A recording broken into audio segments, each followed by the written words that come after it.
By all accounts, it was a quiet and ordinary Friday in Austin, Texas, until a self-proclaimed psychopath began terrorizing the city. 23-year-old Mark Anthony Conditt became known as the Austin Bomber that claimed 2 lives, severely injured others, and left a wake of trauma. Mark Anthony Conditt, a 23-year-old homeschool graduate, was described as a quiet and nice young kid. So what made Conditt go on a killing spree? Why did he make bombs with the intent to kill innocent people?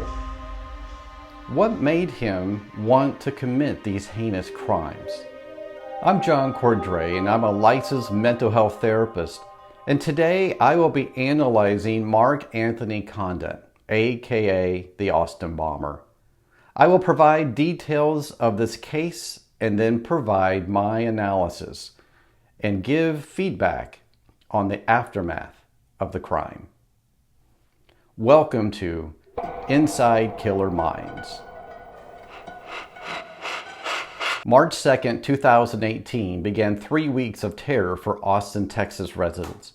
A serial bomber and self-proclaimed psychopath was sending bombs to unsuspecting victims throughout Austin.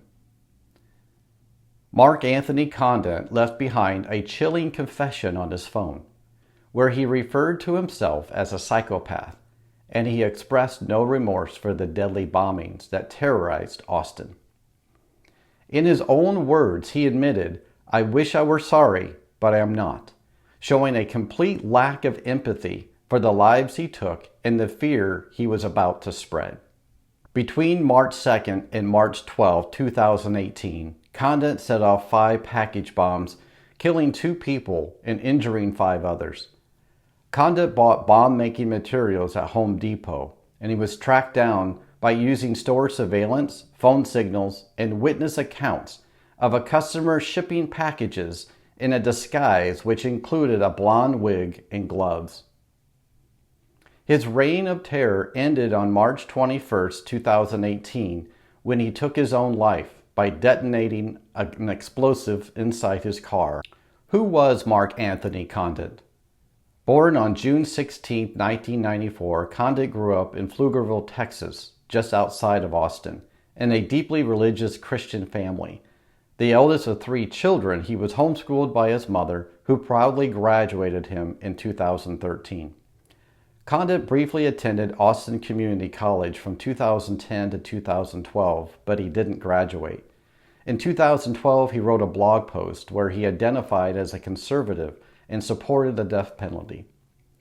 During his teenage years, Conditt was part of a Christian survivalist group for homeschool kids called Righteous Invasion of Truth, where they studied the Bible, discussed weapons, survival techniques, and learned about dangerous chemicals. Conditt eventually moved out of his family home and lived nearby with 2 roommates. He worked at a manufacturing company for several years, but was eventually fired 8 months before the bombings due to poor performance. He had no prior criminal record. Police found a 25-minute video on Conditt's cell phone in which he confessed to the bombings and described his devices, though he never explained how he chose his victims.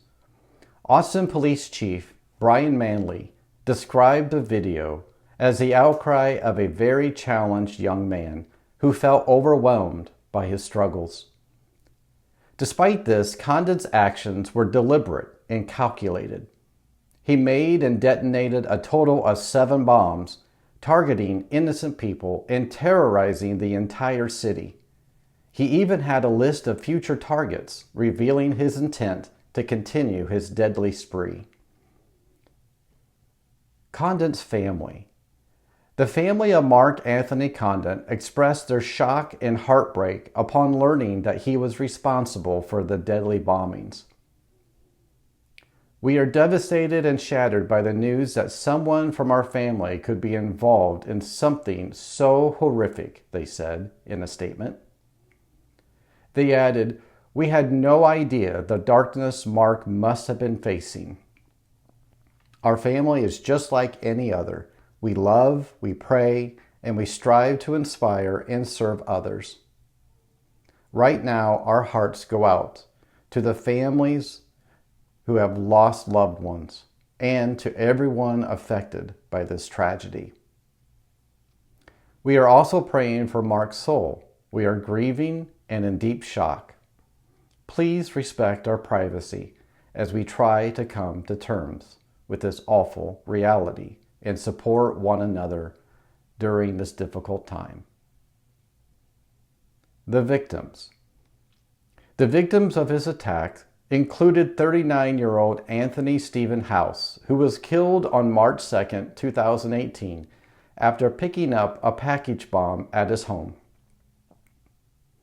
House was remembered as a quiet, humble father and a graduate of Texas State University. Another victim was 17-year-old Draylon Mason, an accomplished musician who tragically lost his life on March 12, 2018, when a package bomb exploded at his home. His mother was also injured in the blast. That same day, 75-year-old Esperanza Herrera was seriously injured by another explosion while visiting her elderly mother's house. Then, on March 18th, a tripwire-activated bomb injured two young men in their early 20s in a residential neighborhood in southwest Austin. Unlike the previous bombs, this one was left on the side of the road. On March 20th, a bomb exploded at a FedEx facility in Swartz, Texas, injuring an employee. Another package was intercepted and defused later that day at a different FedEx location in southeast Austin. Both packages were traced back to Conditt. The aftermath. The aftermath of these events left Austin terrified. The lives of the victims, their families, and Conditt's own family were shattered by his actions. The grief, emotional trauma, and pain caused by Conditt's senseless violence will have lasting effects on everyone involved. My analysis. It's clear that while Conditt grew up in a religious household and was homeschooled, these factors do not explain his horrific actions. His lack of remorse and disregard for human life indicated a deeply troubled individual. His own words reveal his detachment from empathy and his calculated, emotionless approach to his crimes. The impact of these bombings will likely result in a range of mental health issues for the victims and their families, including PTSD, depression, anxiety, prolonged grief disorder, and social phobia. The emotional scars left by Conditt's actions will take a long time to heal, if they ever fully do. My hope is that Conditt's family and the victims involved will seek therapy and find healthy ways to cope with this traumatic event. Inside Killer Minds explores some of the most notorious psychopaths known to man, and some you may never have heard of.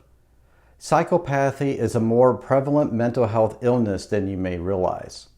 It's twice as common as schizophrenia, anorexia, bipolar disorder, and is equally as common as autism. 30% of the population exhibits some degree of psychopathic traits. There are no medical tests, brain scans, blood tests, or genetic screenings that can identify psychopathy.